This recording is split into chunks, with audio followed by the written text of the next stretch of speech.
کاشانہ دارالامان scandal میں بانی P T I Imran Khan, ان کی اہلیہ بشرا بی بی، دست راست فرحہ گوگی، پنجاب کے سابق وزیر اعلیٰ عثمان بزدار، وزراء اجمل چیمہ، بشارت راجہ اور کچھ بیوروکریٹس کی گرفتاری اور کچھ سیاسی رہنماؤں کے الیکشن لڑنے کے سامنے دیوار کھڑی ہونے کے امکانات بڑھ گئے ہیں۔ کاشانہ دارالامان اخلاقی سکینڈل میں عمران خان کمپنی کی گرفتاری کا امکان ظاہر کیا جا رہا ہے۔ روزنامہ امت کی ایک رپورٹ کے مطابق عمران خان کے دور اقتدار میں لاہور میں واقع کاشانہ دارالامان سے مبینہ طور پر پناہ گزین بچیاں، بچے اور لڑکیاں اغوا کر کے بدسلوکی کا نشانہ بنائی جاتی تھیں۔ یہ الزام بھی لگایا گیا کہ بزدار کے دور حکومت میں کالے جادو کے لیے بھی ان بچیوں کے جسمانی اعضاء استعمال کیے گئے اور متعدد کو قتل کر دیا گیا۔ اس مقصد کے لیے عمران خان کی اسلام آباد میں بنی گالہ رہائش گاہ کا بھی استعمال کیا گیا۔ تاہم یہ ابھی تک محض الزامات ہیں جو سابقہ سپرنٹینڈنٹ افشاں لطیف مختلف ویلاگرز کے ساتھ گفتگو میں بھی تسلسل کے ساتھ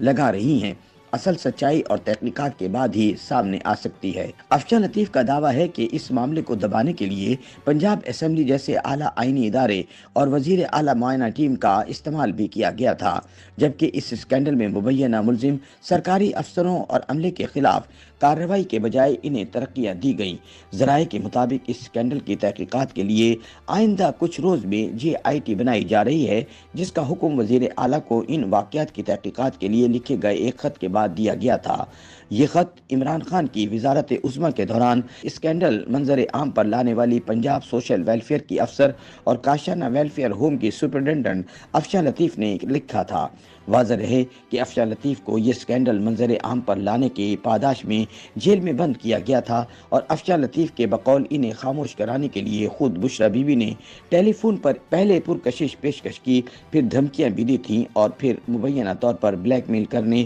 اور سبق سکھانے کے لیے جیل میں بند رکھے جانے کے دوران ان کی قابل اعتراض ویڈیو بنائی گئی تھیں اور پھر انہیں سرکاری ملازمت سے بھی برطرف کر دیا گیا تھا۔ لیکن انہوں نے قانونی جنگ جاری رکھی جو اس وقت بھی جاری ہے اور لاہور ہائی کورٹ کے جسٹس کاشانہ اور چائلڈ پروٹیکشن بیورو جیسے پناہ گاہ اداروں میں ریفارمز کی درخواست پر روزانہ کی بنیاد پر سماعت کر رہے ہیں، جبکہ دیگر معاملات کا کیس الگ سے سنا جا رہا ہے جو PTI دور حکومت میں مسلسل زیر التوا رکھا گیا تھا۔ اس خط کی نقول اور سنوائی کی درخواستیں تمام مقتدر اداروں اور ارباب اختیار کو بھی دی گئی تھیں۔ ذرائع کے مطابق اس وقت تک مختلف اداروں کے پاس کئی ایسی رپورٹس موجود ہیں جن سے افشاں لطیف کے موقف کی تائید ہوتی ہے۔ ان شواہد میں پنجاب کے سابق چیف سیکرٹری جواد رفیق کی طرف سے افشاں لطیف کے موقف کی تائید میں عدالت میں دیا جانے والا بیان بھی شامل ہے اور چائلڈ پروٹیکشن بیورو سے غائب کر کے مبینہ طور پر قتل کی جانے والی کائنات کی جناح اسپتال لاہور کی میڈیکل رپورٹ بھی شامل ہے، جس میں نشاندہی کی گئی تھی کہ کائنات کی لاش کے کچھ اعضاء نامکمل اور کچھ غائب تھے۔ افشاں لطیف کے مطابق کاشانہ ویلفیئر ہوم اور دیگر اداروں میں پناہ لینے والے لاوارث بچوں، بچیوں اور لڑکیوں کو نہ صرف اغوا کر کے متذکرہ کرداروں نے ان سے بدسلوکی کی بلکہ انہیں جادو جیسے گھناؤنے عمل کے لیے بھی استعمال کیا گیا۔ انہوں نے الزام عائد کیا کہ اس سارے عمل میں سابق وزیر اعلیٰ پنجاب عثمان بزدار، ان کے وزراء اجمل چیمہ، راجہ بشارت بھی شامل تھے اور عمر رسیدہ افراد بھی کاشانہ دارالامان کی مظلوم بچیوں کو حوث کا نشانہ بناتے تھے۔ اس مقصد کے لیے ایوان وزیر اعلیٰ کا عملہ، چیف سیکرٹری، افسر، محکمہ سماجی بہبود کی گاڑیاں اور ڈائریکٹر بھی استعمال ہوتے تھے۔ ان کے مطابق بنی گالہ میں صرف مرغیاں جادو کے لیے نہیں لائی جاتی تھیں بلکہ انسانی اعضاء بھی جلائے جاتے تھے۔ مقتولہ کائنات کی جناح اسپتال کی فرانزک رپورٹ میں بھی نشاندہی کی گئی ہے کہ کائنات کے جسم سے دل غائب تھا، جگر کے ٹکڑے ملے تھے اور ایک پھیپڑا بھی ادھورا ملا تھا۔ اس کے ایک بھائی اور بہن کو پہلے ہی قتل کیا جا چکا تھا اور کائنات کی لاش بھی اس کے چائلڈ پروٹیکشن بیورو سے غائب ہونے کے 51 روز کے بعد ملی تھی اور اس میڈیکل رپورٹ کے 3 سال بعد بھی مقدمہ تک درج نہیں کیا گیا تھا، جبکہ اس عمل میں چائلڈ پروٹیکشن بیورو کے چیئرپرسن سارہ احمد بھی ملوث ہیں۔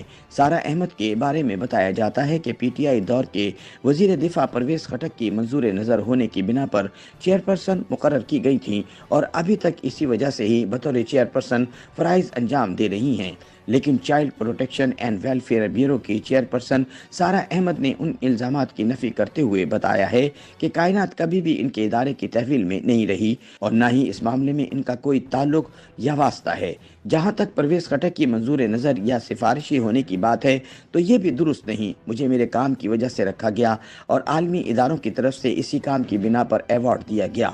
دوسری جانب افشاں لطیف کا کہنا ہے کہ محکمہ سماجی بہبود کی افسر افشاں کرن بھی اس مافیا کا حصہ ہیں۔ بشرا بی بی نے انہیں بھی اس گھناؤنے فعل میں ملوث کرنے کی کوشش کی تھی۔ افشاں لطیف کے مطابق بشرا بی بی اور ان کی دست راست فرح گوگی نے کاشانہ میں 5 منزلہ VIP اپارٹمنٹس بنانے کا منصوبہ بھی بشرا بی بی کے احکامات پر بنایا تھا،